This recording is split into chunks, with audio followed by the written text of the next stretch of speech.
Good day. My name is Sunny Oosthuizen, and I would like to make sure that you know what the ideology of Triple M is. What is happening every day? We've got the banks, the financial system.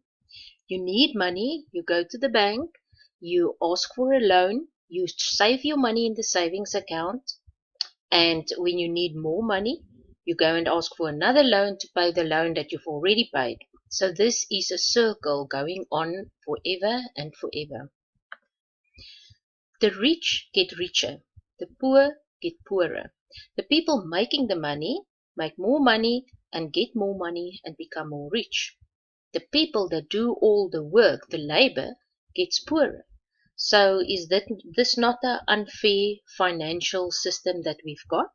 Because both are working very hard. It doesn't mean the people making the money works harder than the people not making the money, the people doing the work.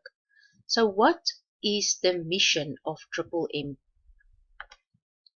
The ideology of Triple M is to stand together and destroy this financial unjust world order.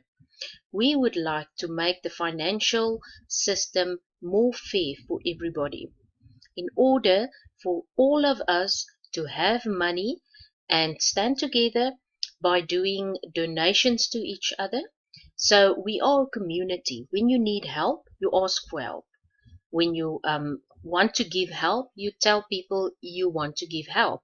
And by doing that, we take hands, we stand together, and together we can change this world. So get ready for a financial apocalypse.